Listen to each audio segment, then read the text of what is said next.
ចង់បុកត្រីឆ្អើរជាមួយនឹងពិលទុំហើយក៏ដូចជាប្រហុកឲ្យមានរសជាតិឆ្ងាញ់ជាពិសេសហូបត្រូវគ្នាជាមួយនឹងលក់ស្តៅស្រស់ហើយដូចជាស្ពៃកញ្ញាញហ្នឹងគឺយើងធ្វើតាមពិធីនេះបងប្អូនសម្រាប់ត្រីយើងចង់បុកឲ្យឆ្ងាញ់គឺយើងយកទៅហាលវាឲ្យស្រួយ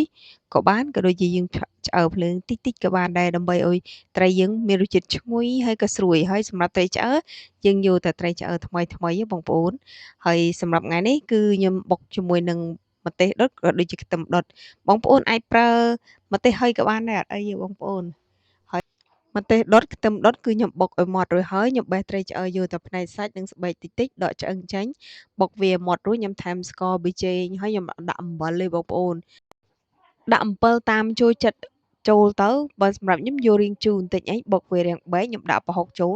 គឺខ្ញុំភ្លក់មើលរសជាតិដែលខ្ញុំចូលចិត្តគឺទឹកគ្រឿងស្តៅទឹកគ្រឿងដែលយើងត្រូវហូបជាមួយស្តៅវិញជាមួយគឺជាទឹកគ្រឿងត្រីឆ្អើរហើយជាមួយនឹងពិលទុំខាងស្រុកខ្ញុំគឺគេចូលចិត្តហូបតែអញ្ចឹងណាបងប្អូនហើយសម្រាប់ខ្ញុំខែនេះជាខែស្តៅហើយអញ្ចឹងខ្ញុំធ្វើការភ្លក់ស្តៅបងប្អូនបាទអើយ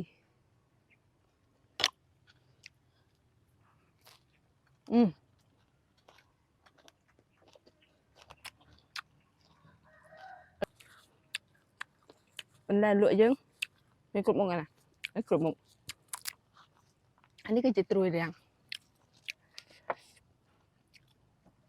ម៉ាត់អីណា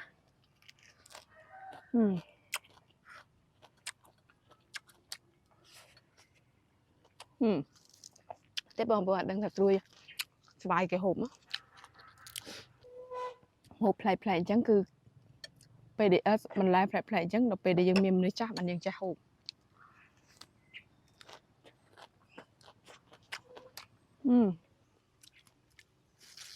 អានេះគឺស្ពៃស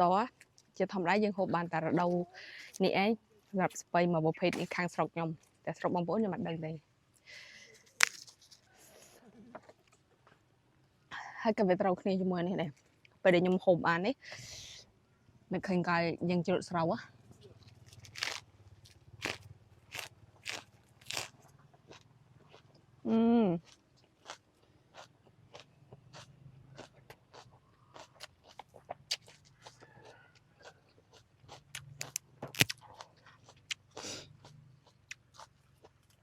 នេះដល់យើងជ្រត់ស្រោគឺយើងបុកតែគ្រឿងនេះហូបជាមួយស្ពៃសដៅ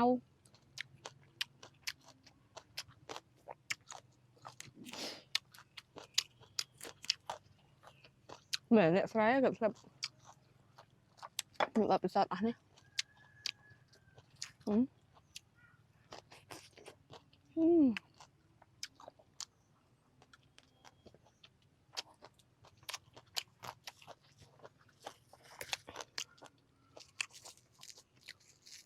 ពេលដែលយើងមានមនុស្សចាស់ខាងស្រុកខ្ញុំនិយាយរួមគឺម៉ែខ្ញុំតែម្ដងគាត់ហូបអស់អញ្ចឹងណានេះក៏ហូបតាមគាត់ដែរកាលហងទីទូទៅគាត់ចូលចិត្តហូប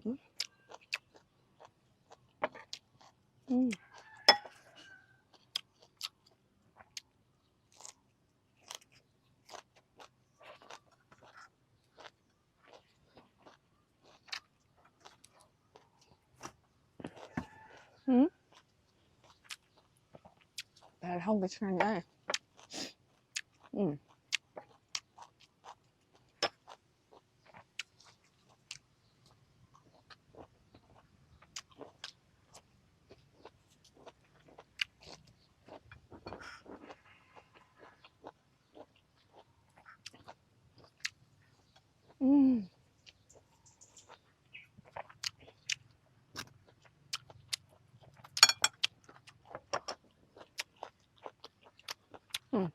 នោះពុតស្ងោតែពុត